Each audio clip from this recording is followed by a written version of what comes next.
선왕이 승하하시고 새로운 왕이 되었다. 그는 선왕의 조카였다. 사실 이야기가 있는데 선조는 명종의 조카이긴 한데 셋째였다. 명종이 그의 형제들을 불러 익선관을 써보라 시켰고 선조의 형들은 바로 써보았지만 선조는 익선관은 왕만이 쓰는 것이라 쓰지 않았다고 하였다. 이를 통해서 선조는 큰아버지와 큰어머니의 눈에 들었다. 명종의 후사로 선조가 왕위에 올랐다. 왕위에 오른 후 선조는 그 전쟁 전까진 유능한 왕이었다. 왕의 옆에는 유능한 대신과 장수들이 있었죠. 나는 선조를 바라보면서 분명 이 나라를 잘 통치하리라 보았다. 선조가 즉위한 초 7개월 정도는 인순왕후가 대리청정을 하였으나 매우 총명한 왕의 제목에 그만하였다고 한다. 누구와 차이가 나는 모습이었다. 그래, 문정왕후다. 친정을 시작한 선조는 공무역과 사무역을 재정비하였다. 즉 공무역을 확충하려는 의미였다. 명나라와 이 삼각무역을 손보았다고 보면 될 듯하다. 주저하게 보급을 장려하며 사림을 등용하면서 이황의 이의 성원 등 나라를 위한 논의를 자주 하였다. 또한 기묘사화 때 화를 당한 여러 사림들을 신원복구하였고 을사사화로 귀양가 있던 노수신 유희춘 등을 석방하여 기용하였다. 선조의 초반에는 이렇게 이황, 이런 분들이 있었고 왕과 대신들의 사이는 상당히 좋았다. 3년이 지나고 어느 날 전국이 흉년으로 힘들었었다. 마 또한 흉년을 이기지 못하고 허덕이며 살았었다. 그런 모습을 왕이 알게 되었고 구휼미를 베풀어 주셨다. 이때 몇 집에 한두 명씩은 굶어 죽었다. 마음이 많이 아팠다. 그러고 나라에선 관리들의 녹봉을 줄였다고 하였다. 대신들에게 줄 녹봉이 적으니 그런 것이라 하였다. 그러던 중 군적을 부서인지는 모르겠지만 이를 악의로 조정하였다. 우리들이 한바탕 소동을 일으키니 조정에선 부랴부랴 수습을 하였다. 그러던 중 조정에선 이조전랑직을 두고 심의겸과 김유원의 중심으로 사림이 오직에 오른 후 바로 분열된 것이었다. 또 이런 모습을 보이니 백성들은 한탄하였다. 조정 대신들은 서로 잡아먹지 못해 안달나 있다.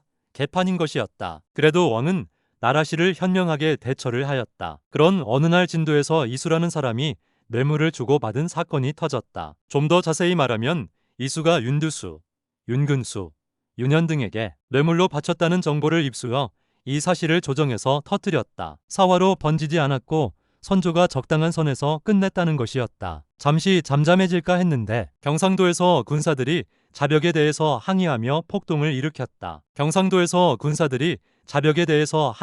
폭동을 일으켰다. 이에 선조는 놀라며 군사들 달래주었다. 그러다가 전라도에 대홍수가 났다는 소식을 들었다. 이때 내 친척이 전라도에 살고 있었는데 걱정이 많이 되었다. 다행히 살아있다는 말을 듣고서 안심하였다. 내가 황해도서 살고 있었는데 가뭄이 일어났다.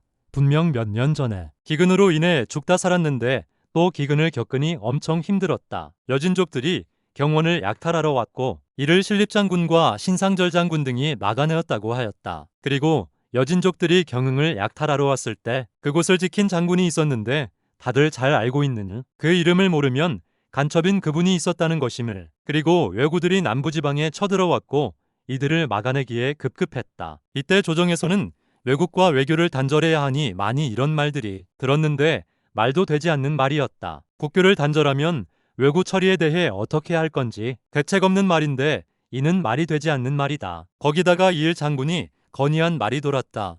재승방약을 하자고 말이다. 만약 여진족들이 쳐들어오면 지역의 거점을 지키는 병사들을 모으고 나라에서 지휘관을 보내는 방식이라 하는데 이게 바로 탁상공론임을 알았다. 분명 이일 장군은 무엇을 위해 이런 결정을 내린 건지 알 수 없다. 이런 결정을 내린 건지 더더욱 어이가 없었다. 선조가 즉위한 후에 나라는 힘들었게 가뭄이 들고 홍수가 나고 힘들었으며 여진족과 왜구들이 쳐들어왔다. 또한 백성들과 군인들이 힘들어하여 시위를 하였다. 그렇지만 유능한 대신들이 곁에 있기에 나라를 잘 이끌려 하였다. 하지만 선조가 즉위한 후 22년이 되던 해 기축옥사가 일어나는데